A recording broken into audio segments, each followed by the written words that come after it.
Hello, good morning. Durga Pal ma'am की class में आप सबका स्वागत है। Morning student, welcome back to Durga Pal ma'am's class. आज हम इस क्लास में पढ़ने जा रहे हैं साना साना हाथ जोड़ी के प्रश्न अभ्यास। ये चैप्टर कृतिका से है। कृतिका भाग 2 का चैप्टर है और इसमें आपसे एक प्रश्न 4 नंबर का पूछा जाता है, इसलिए इसके उत्तर कुछ बड़े रहेंगे। क्लास शुरू करने से पहले मैं आप सभी से कहूँगी कि लाइक का बटन दबाकर अपनी अटेंडेंस लगा दें। क्लास के अंत में अपना एक प्यारा सा कमेंट छोड़ना ना भूलें। तो शुरू करते हैं आज की क्लास। साना साना हाथ जोड़ी। पहला प्रश्न है, झिलमिलाते सितारों की रोशनी में नहाया गंतोक लेखिका को किस तरह सम्मोहित कर रहा था? झिलमिलाते सितारों की रोशनी में नहाया गंतोक शहर सिक्किम राज्य की राजधानी है। इसकी सुंदरता सुबह शाम या रात किसी समय भी देखी जा सकती है। मतलब ये शहर बहुत ही सुंदर है, हर समय ये सुंदर दिखाई देता है, चाहे सुबह हो, दोपहर, शाम या रात। वहाँ रात्रि के समय आसमान ऐसा प्रतीत होता है मानो सारे तारे बिखर कर नीचे टिमटिमा रहे हों। दूर ढलान लेती तराई पर सितारों के गुच्छे रोशनी की झालर बना रहे थे। इस सुंदरता ने लेखिका पर ऐसा जादू कर दिया, लेखिका को ऐसा लगा कि जैसे उसका सब कुछ ठहर गया हो, अर्थहीन हो, प्राण रहित हो। उसके भीतर बाहर जैसे एक शून्य सा व्याप्त हो गया हो। उसे गंतोक शहर में सब कुछ सुंदर लग रहा था और इस सुंदरता में वह पूरी तरह खो गई थी। तो बच्चों, ये जो लाइनें हैं ये आपकी किताब में से एज इट इज़ उठाई गई हैं। ये पहले ही पैराग्राफ में ये लाइनें हैं, जिसका मतलब ये है कि लेखिका वहाँ की सुंदरता देख करके एकदम से शून्य हो गई थी। लेखिका को लग रहा था कि मेरा तो अस्तित्व कुछ है ही नहीं। ये सुंदरता इतनी ज़्यादा है कि उससे लग रहा था कि सब जगह सूनापन है, सिर्फ एक सुंदरता है दुनिया में। ये जो खूबसूरती मुझे दिख रही है बस यही है और बाकी सब जगह शून्य है। दूसरा प्रश्न है, गंतोक को मेहनतकश बादशाहों का शहर क्यों कहा जाता है? ये बहुत इंपॉर्टेंट क्वेश्चन है और अक्सर एग्जाम में ये पूछा जाता है। गंतोक या गैंगटॉक दोनों का एक ही मीनिंग है। गैंगटॉक इंग्लिश में है और गंतोक उसे हिंदी में कहते हैं। पर्वतीय स्थल पर्वतीय क्षेत्र होने के कारण यहाँ की परिस्थितियाँ बहुत कठिन हैं, क्योंकि पहाड़ी जगह है वो, तो पहाड़ में वैसे ही जीवन जो है वो बहुत मुश्किल रहता है। अपनी ज़रूरतें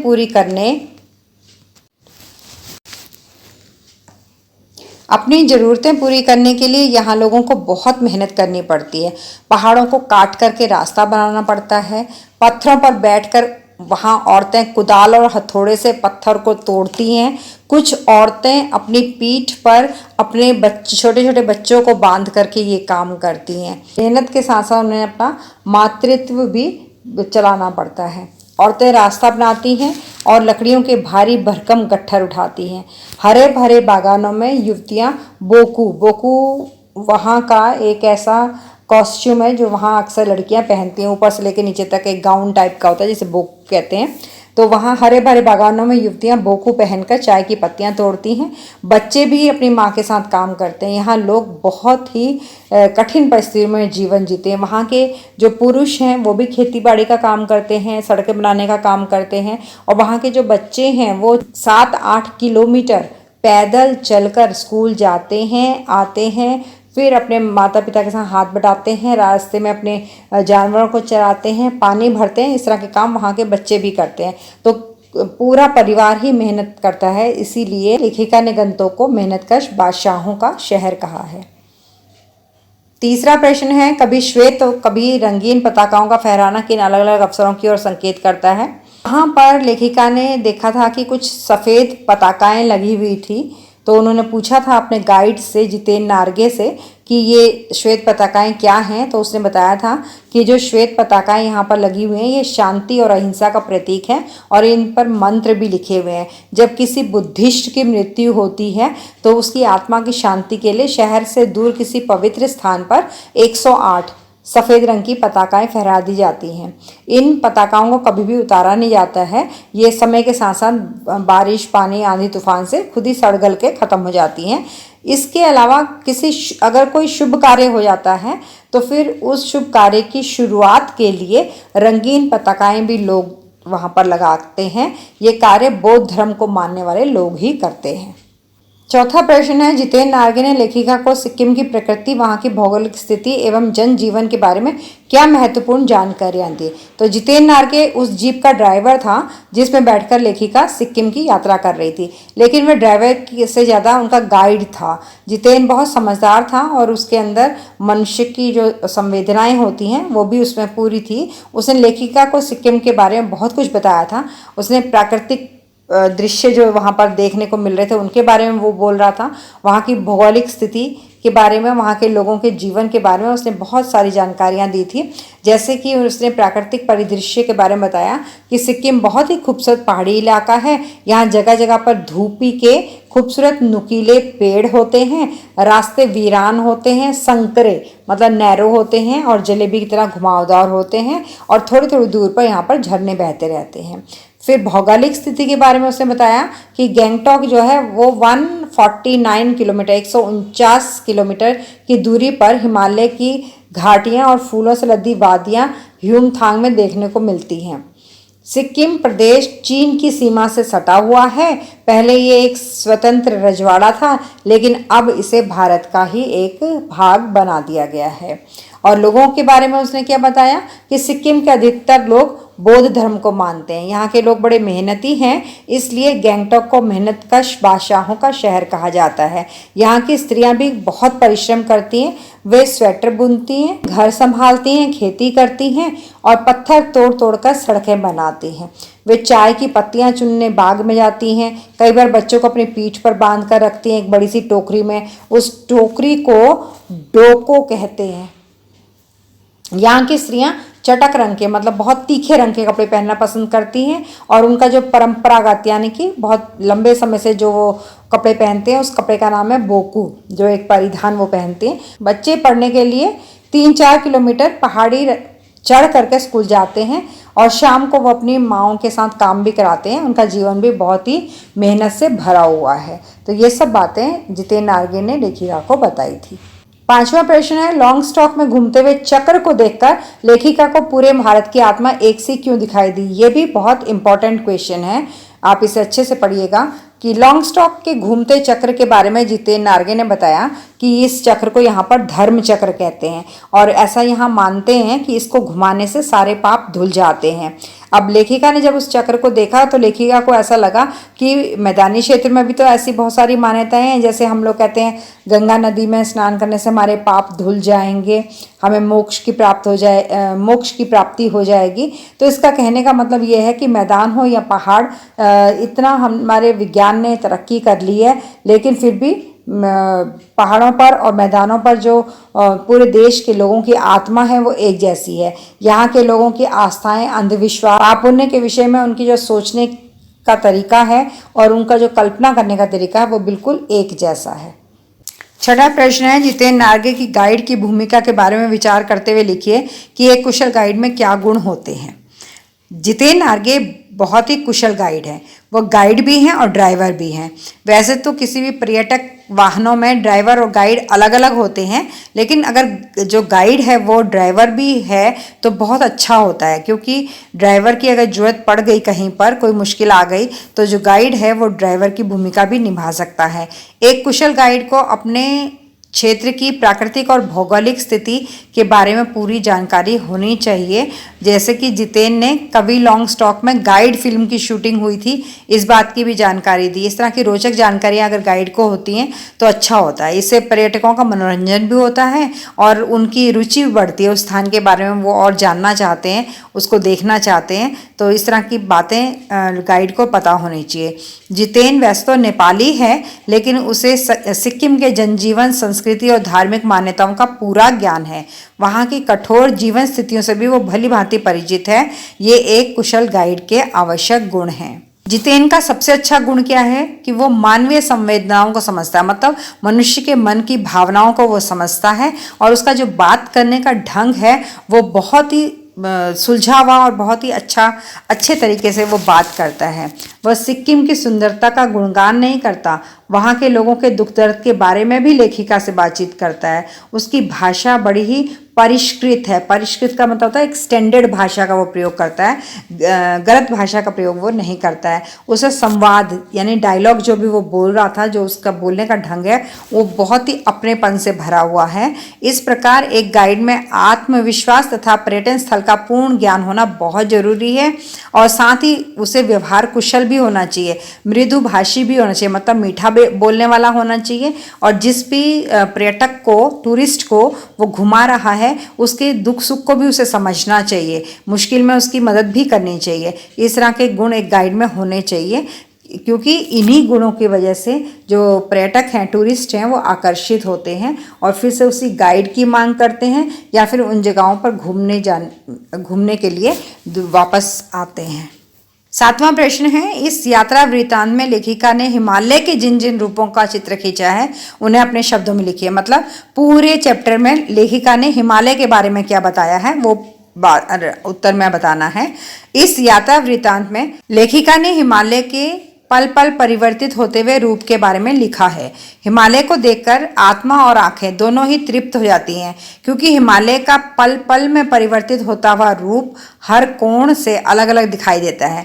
जैसे जैसे ऊंचाई पर चढ़ते हैं हिमालय बड़ा होता चला जाता है और छोटी छोटी पहाड़ियाँ विशाल पर्वतों में बदल जाती हैं, घाटियाँ गहरी हो जाती हैं और बिल्कुल पाताल में चली जाती हैं, वादियाँ चौड़ी होने लगती हैं जिनके बीच रंग बिरंगे फूल मुस्कुराते हुए नजर आते हैं, चारों ओर प्राकृतिक सुषमा बिखरी नजर आती है। सुषमा कहते हैं सुंदरता को, सौंदर्य को। जलप्रपात अत्यंत ऊंचाई से पत्थरों के बीच पूरे वेग से जलधारा बनकर नीचे गिरते हुए बहुत सुंदर दिखाई देते हैं। हिमालय कहीं पर हरे रंग का है और कहीं पर पीले रंग का है। कहीं ऐसा लगता है कि जैसे दीवार से प्लास्टर उखड़ गया है और पथरीला हो गया है, और कहीं पर ऐसा लगता है कि जादू की छड़ी घुमा दी है और बिल्कुल हरा भरा पहाड़ हो गया है। कभी बादलों के एक मोटी चादर के रूप में सब कुछ बादलों से घिरा हुआ दिखाई देता है। लेखिका के लिए हिमालय सौंदर्य की कविता के साथ साथ दर्शन भी बन गया था। मतलब लेखिका को हिमालय की जो सुंदरता है वो काव्यमयी तो लगी ही, बल्कि दार्शनिक भी लगी, यानी कि भगवान को छूने वाली लगी। 8वां प्रश्न है, प्रकृति के उस अनंत और विराट स्वरूप को देखकर लेखिका को कैसी अनुभूति होती है। तो हिमालय तो पल पल बदल रहा था, वहाँ की प्रकृति इतनी मोहक थी कि लेखिका माया और छाया के खेल को देखती रह गई। उसे लगता है कि प्रकृति उसे अपना परिचय दे रही है, वह उसे समझदार बनाने के लिए अपने रहस्यों का उद्घाटन कर रही है। प्रकृति के उस अनंत और विराट स्वरूप को देखकर उसे अनेक अनुभूतियां होती हैं। उसे लगता है कि जीवन की सार्थकता स्वयं को झरनों और फूलों की सुंदर अनुभूतियों में विलीन कर देने में है। झरनों की भांति निरंतर गतिशील रहना और फूलों की भांति अपनी खुशबू फैलाना ही जीवन का सच्चा लक्ष्य है। अगला प्रश्न है, प्राकृतिक सौंदर्य के अलौकिक आनंद में डूबी लेखिका को कौन से दृश्य झकझोर गए। लेखिका वहाँ की सुंदरता में बिल्कुल गुम थी। उसे लग रहा था कि वो खुद शून्य हो गई है और ये जो सुंदरता है ये बहुत विशाल है। लेकिन अचानक से लेखिका को एक चीज़ झंझोड़ देती है, वो हिल जाती है पूरी तरह से। वो क्या थी कि लेखिका को सड़क बनाने के लिए पत्थर तोड़ती सुंदर कोमल अंगों वाली पहाड़ी औरतों का दृश्य झकझोर गया। उसे देखा कि इस अद्वितीय सौंदर्य से, मतलब कि इतना सौंदर्य कि उसके जैसा सौंदर्य लेखिका ने कहीं देखा ही नहीं था, लेकिन इतनी खूबसूरती से भी यहाँ पर कुछ पहाड़ी औरतें हैं जो बिल्कुल अनजान है, उन्हें इस खूबसूरती से कुछ लेना देना नहीं है और वह पत्थरों में बैठी हैं और पत्थर ही तोड़ रही हैं। उनके हाथों में कुदाल है, हथौड़े हैं और कई औरतों की पीठ पर तो डोकू है, यानी बड़ी सी एक टोकरी है जिसमें उनके बच्चे भी बंधे हुए हैं। तो जब ये विचार उसके मन को बार बार झकझोर रहा था कि नदी, फूलों, वादियों, झरनों के ऐसे इतने सुंदर माहौल में भूख, मौत और ये जिजीविषा, अपने आप को जीवित रखने के लिए जो काम किए जाते हैं उसे कहते हैं जिजीविषा, यानी कि अपना जीवन चलाने के लिए जो मेहनत की जाती है उसे जिजीविषा कहते हैं। जो काम करके पैसा कमाते हैं अपना जीवन पालने के लिए, वो है जिजीविषा। की जंग जारी है। इसके अतिरिक्त सीमा पर फौजियों को तैनात देखकर लेखिका का मन उदास हो गया। जो इतने ठंडे में काम कर रहे थे, जबकि बाकी सब लोग ठंड से डर कर अपने घरों में छिपे रहते हैं। उस समय फौज देश और देशवासियों की रक्षा के लिए वहाँ पर तैनात खड़े रहते हैं। हमें महानगरों में रहते हुए कभी ये ध्यान नहीं आता कि हमारे वीर सिपाही हम लोगों के लिए क्या कर रहे हैं। अगला प्रश्न है, सैलानियों को प्रकृति की अलौकिक छटा का अनुभव करवाने में किन किन लोगों का योगदान होता है। बहुत सरल क्वेश्चन है बेटा ये, कि सैलानी मतलब पर्यटक मतलब टूरिस्ट, जो कहीं घूमने के लिए जाते हैं उन लोगों को सैलानी कहते हैं। तो सैलानी प्रकृति के अलौकिक छटा का अनुभव करने में उनको कौन मदद करता है। देखिए, जब कभी हम कहीं घूमने के लिए जाते हैं तो हमें एक टैक्सी, गाड़ी, कार कुछ तो चाहिए होता है, उसके साथ ड्राइवर होता है। तो कई बार हम ट्रैवल एजेंट से बुकिंग करा लेते हैं, तो ट्रैवल एजेंसी की भूमिका रहती है। और वहाँ पर अगर हम रुक रहे हैं तो वहाँ होटल होंगे, होटल के लोग होंगे जो होटल में काम कर रहे होंगे, वाहन का चालक होगा, परिचालक होगा जो हमें उस जगह तक पहुंचाएगा, गाइड होगा जो हमें उस जगह के बारे में बताएगा। पर्वतीय स्थलों पर कई बार यात्रियों को बस छोड़कर जीप में जाना पड़ता है। जितेन नार्गे जैसे लोग जो कि ड्राइवर कम गाइड के रूप में छोटी छोटी गाड़ियों को चलाते हैं। इसके अतिरिक्त उनके ठहरने, खाने पीने की व्यवस्था करने वाले होटल के कर्मचारी और बहुत सारे दूसरे लोग सैलानियों की मदद करने के लिए अपना योगदान देते हैं। पर्यटन स्थल पर छोटी छोटी अन्य सुविधाएं, जैसे कोई सामान हम खरीदते हैं तो दुकान वाले होते हैं। बर्फ़ पर चलने के लिए हमें लंबे बूट चाहिए होते हैं तो वहाँ पे किराए पे मिल जाते हैं, तो वो लोग वहाँ पर हाथों का काम करके जो सामान बेचने के लिए आते हैं, हस्तशिल्प का या कोई कलाकृतियाँ बेचने के लिए जो लोग आते हैं। फोटोग्राफर होते हैं, कई बार हम फ़ोटो खिंचाते हैं, वो हमको तुरंत फ़ोटो खींच कर देते हैं। तो ये सब लोग सड़क बनाने वाले होते हैं, बिजली पानी की व्यवस्था करने वाले होते हैं, ये सभी लोग योगदान देते हैं। अगला प्रश्न है, कितना कम लेकर ये समाज को कितना अधिक वापस लौटा देती हैं। इस कथन के आधार पर स्पष्ट करें कि आम जनता की देश की आर्थिक प्रगति में क्या भूमिका है।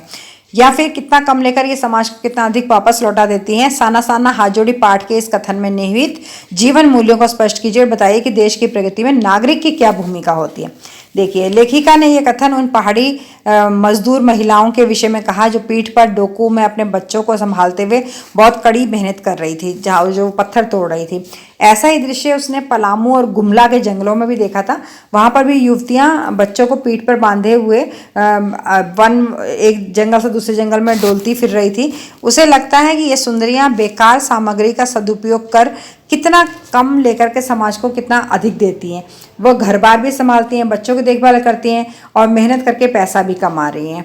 ये बात हमारे देश की आम जनता पर भी लागू होती है, जो मजदूर कठोर परिश्रम करके सड़क बनाते हैं, पुल बनाते हैं, रेलवे लाइनें बिछाते हैं, खेतों में कड़ी मेहनत करके अन्न पैदा करते हैं। उनके बदले में हम लोग मजदूरी कितनी देते हैं। इन मजदूरों की जो मजदूरी होती है वो बहुत ही कम होती है। लेकिन अगर ये सड़क ना बनाएं, अगर ये बिजली के खंभे खड़े ना करें, अगर ये पानी की पाइप लाइन्स ना बिछाएं, तो हमें तो ये सुविधा मिल ही नहीं पाएगी।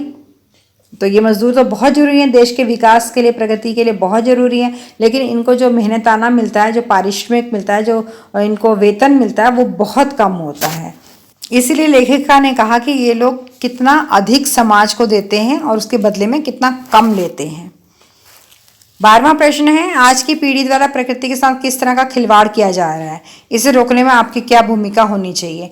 आज की पीढ़ी बहुत ही स्वार्थी है, वह प्रकृति के साथ अनेक प्रकार के खिलवाड़ करती है। मनुष्य अपने लाभ के लिए, फायदे के लिए पेड़ काटता है, जिससे हमारे वन समाप्त होते जा रहे हैं। वनों की समाप्ति के कारण जो वन में रहने वाले जंगली जानवर हैं या पशु पक्षी हैं, उनकी कई सारी प्रजातियां तो विलुप्त हो गई हैं, वो मिलते ही नहीं है वैसे जानवर। मनुष्य द्वारा नदियों के जल को दूषित करने और पानी का गलत प्रयोग करने से कई स्थानों पर पानी की कमी हो गई है, पानी मिलता ही नहीं है। जिससे क्या हो रहा है कि जो पानी में रहने वाले जीव थे उनकी भी संख्या कम होती जा रही है। दिन प्रतिदिन हमारे देश में पीने के पानी का संकट गहराता जा रहा है। मनुष्य पहाड़ों को पर्यटन स्थल बनाकर वहाँ पर प्रदूषण फैला रहा है, जिससे हमारी प्राकृतिक प्रक्रियाएं जैसे बर्फ गिरना बहुत कम हो गया है। स्थान स्थान पर पहाड़ों के जो झरने हैं उनको इकट्ठा करके पर्यटन स्थल बना दिए गए हैं। इन सभी कारणों से प्रदूषण बहुत बढ़ रहा है। इसे रोकने के लिए हमें बहुत गंभीरता से कोई उपाय करने चाहिए। सिर्फ बोलने से कुछ नहीं होगा या बैनर बना देने से या नारेबाजी करने से कुछ नहीं होगा। जैसे प्रत्येक व्यक्ति पेड़ लगाए, बच्चे की तरह उसकी देखभाल करे। प्रकृति की रक्षा करने के लिए आवश्यक है कि हम नदियों में कूड़ा करकट न डालें, अधिक पर्यटक स्थल न बनाएं और लगातार विकास की अवधारणा का अनुपालन करते हुए प्राकृतिक संसाधनों का उपयोग करें। और हम ये अवधारणा बना लें कि हमें धीरे धीरे सतत विकास मतलब लगातार विकास करना है और जो प्राकृतिक संसाधन है, हमारे जो नेचुरल रिसोर्सेज हैं, उनका कम से कम प्रयोग करें। जैसे पानी है, कम से कम इनका प्रयोग करें। पेड़ हैं, इनका प्रयोग कम से कम हमें करना चाहिए। 13वां प्रश्न है, प्रदूषण के कारण स्नोफॉल में कमी का जिक्र किया गया है। प्रदूषण के और कौन कौन से दुष्परिणाम सामने आए हैं उन्हें लिखिए। या फिर सना सना हाजोड़ी पाठ में प्रदूषण के कारण हिमपात में कमी पर चिंता व्यक्त की गई है, हमें इसकी रोकथाम के लिए क्या करना चाहिए। प्रदूषण के कारण न सिर्फ स्नोफॉल कम हो गया बल्कि वातावरण में भी बहुत सारे परिवर्तन आ रहे हैं। जैसे नदियों का जल प्रदूषित हो रहा है, जल प्रवाह की मात्रा कम हो रही है, भूमि के नीचे पानी का स्तर और कम होता जा रहा है, जिसके फलस्वरूप हमें पीने योग्य पानी बहुत कम हो गया, हमें नहीं मिल पा रहा है। प्रदूषण के कारण वायु भी प्रदूषित हो रही है, जिससे मनुष्य को अस्थमा, कैंसर या फिर हाई ब्लड प्रेशर जैसी बीमारियां हो रही हैं। मानसिक अस्थिरता जैसी अनेक बीमारियां होने लगी हैं। प्रदूषण, ध्वनि प्रदूषण से शांति भंग होती है,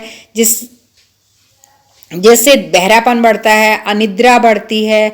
मनुष्य खुशहाल और निरोगी जीवन तो अब जी नहीं सकता, इतना प्रदूषण हो गया है। मनुष्य, पशु पक्षियों और वनस्पतियों को स्वस्थ और जीवित रहने के लिए हमारे पर्यावरण का स्वच्छ रहना बहुत जरूरी है। वनों की कटाई तथा नदियों में अपशिष्ट पदार्थ यानी कि कूड़ा करकट बहने से रोक करके कारखानों की चिमनियां और वाहनों से निकलने वाले धुएं को साफ करना पड़ेगा और उसकी मात्रा को कम करना पड़ेगा। वृक्षारोपण को बढ़ावा देना पड़ेगा, जिससे प्रदूषण की रोकथाम की जा सकती है। 14वां प्रश्न है, कटाव में किसी भी दुकान का ना होना उसके लिए वरदान है। इस कथन के पक्ष में अपनी राय व्यक्त कीजिए। कटाव सिक्किम की एक बहुत खूबसूरत लेकिन अनजान जगह है, कोई जानता नहीं कटाव को ज्यादा, जहां प्रकृति अपने पूर्ण वैभव के साथ दिखाई देती है। मतलब बहुत खूबसूरती है वहां पर। यहाँ पर लेखिका को बर्फ का आनंद लेने के लिए घुटनों तक के लंबे बूटों की आवश्यकता अनुभव हुई, तो उसने देखा कि वहां ऐसी चीजें किराए पर मिलती ही नहीं है, एक भी दुकान वहां नहीं है। तब लेखिका ने सोचा कि कटाव में किसी भी दुकान का ना होना वहां के लिए वरदान है, क्योंकि अभी तक यहाँ पर ये पर्यटन स्थल बना ही नहीं है, यहाँ दुकानें नहीं है। अगर यहाँ पर दुकानें होती तो आबादी बढ़ती, लोग वहां पर आते, जुड़ते, रुकते, खाते पीते और वहां पर गंदगी फैलाते। लेखिका को सिर्फ यही स्थान मिला जहां पर उसे स्नोफॉल दिखाई दी, क्योंकि यहाँ प्रदूषण नहीं था। आज के नवयुवक विशेष अभियान चलाकर प्राकृतिक स्थानों को गंदगी मुक्त करने में अपना योगदान दे सकते हैं। वे दूसरों को जागरूक करने में भी महत्वपूर्ण भूमिका निभा सकते हैं। 15वां प्रश्न है, प्रकृति ने जल संचय की व्यवस्था किस प्रकार की है। बच्चों, ये भी बहुत इंपॉर्टेंट क्वेश्चन है और पिछले कई सालों में इसे बोर्ड एग्जाम में पूछा गया है। प्रकृति ने जल संचय की बड़ी अद्भुत व्यवस्था की है। आप देखिए, जब सर्दियां होती हैं तो बर्फ गिरती है, पहाड़ों पर वो बर्फ जम जाती है, और जब गर्मियां आती हैं तो मैदानी इलाकों में पानी की बहुत कमी हो जाती है। उस समय गर्मी के मौसम में सूरज की किरणों से वही बर्फ पिघलती है और पानी का रूप लेके पहाड़ों से चलती हुई वो मैदानी इलाकों में आ जाती है, और वही पानी मैदानी इलाकों में लोगों की पानी की कमी को पूरा करता है। तो ये भगवान ने व्यवस्था कर रखी है कि सर्दियों में बर्फ गिरेगी और वो जमा हो जाएगी, और गर्मियों में वही बर्फ पिघल करके नगर गांवों में जा करके लोगों के सिंचाई के काम आएगा, पीने के काम आएगा, और भी कई कामों में वो पानी प्रयोग किया जाता है। और इन सब चीज़ों में वो पानी प्रयोग होता है। उसके बाद वो नदी बहती हुई जाकर समुद्र में मिल जाती है। अब समुद्र में वो नदी मिल गई, उसके बाद क्या होगा, सूरज की तेज किरणें जब आएंगी तो उसी समुद्र से पानी वाष्प बनकर ऊपर बादलों में चला जाएगा, और वही फिर बादल बारिश करेंगे या फिर पानी गिरेगा, पहाड़ों पर बर्फ जमेगी और वही पानी हमें मैदानों में मिलेगा। तो इस तरह से ये चक्र चलता रहता है। तो प्रकृति ने बहुत ही सुंदर जल संचयन और वितरण की व्यवस्था करके रखी हुई है। 16वां प्रश्न है इस पाठ का अंतिम प्रश्न, देश की सीमा पर बैठे फौजी किस तरह की कठिनाइयों का सामना करते हैं, उनके प्रति हमारा क्या उत्तरदायित्व है। देखिए, देश की सीमा पर बैठे फौजी प्रकृति के प्रकोप को सहन करते हैं। देश की सीमा पर जहां तापमान 0 से -15 और -20 डिग्री सेल्सियस नीचे रहता है, वहां कड़कड़ाती ठंड में भी वो पहरा देते हैं, जबकि हम वहां 5 मिनट भी नहीं रुक सकते हैं। वे गर्मी सर्दी में भी प्रकृति का प्रकोप सहकर सीमा पर डटे रहते हैं ताकि हम लोग चैन से सो सकें। ये जवान हर समय अपनी जान हथेली पर रखकर तूफानों के बीच भूखे प्यासे रहकर अपना कर्तव्य निभाते हैं। देश के रक्षक इन फौजियों के प्रति हमारा दायित्व है कि हम उनके प्रति स्नेह और सम्मान का भाव रखते हुए उन्हें हर प्रकार की सहायता दें। उनके परिवारों को किसी प्रकार का कष्ट या अभाव ना होने दें। उनके बच्चों की शिक्षा ठीक प्रकार से हो रही है, इस बात का हमें ध्यान रखना चाहिए। हमारा उत्तरदायित्व होना चाहिए कि हम उनके परिवार का सहयोग करें और साथ ही साथ हम उनकी सलामती की दुआ भी करते रहें। तो ये थे बच्चों साना साना हाथ जोड़ी के प्रश्न अभ्यास। पूरे 16 के 16 प्रश्नों का उत्तर मैंने यहाँ पर आपको सरल व्याख्या से समझाया है। यदि आपने क्लास को बहुत ईमानदारी से अटेंड किया है तो आप इन प्रश्नों के उत्तर खुद भी लिख पाएंगे। अब आपको समझ में आ गया होगा सारा का सारा। और अगर नहीं आपका ध्यान चूका है तो एक बार फिर से आप दुर्गा पाल मैम की क्लास को अटेंड कर लीजिए। उसके बाद आप कोई भी क्वेश्चन ऐसा नहीं होगा जिसका आंसर आपको ना आता हो। ऐसी ही और क्लासों के लिए बने रहें दुर्गा पाल मैम की क्लास में। चैनल को लाइक करें, शेयर करें और सब्सक्राइब करना बिल्कुल ना भूलें। बेल आइकन को जरूर दबा दें ताकि अगली क्लास का नोटिफिकेशन आपके पास पहुंच जाए। तब तक के लिए thank you. Thank you for watching. Please like, share and subscribe Durga Pal ma'am ki class. Once again, thank you.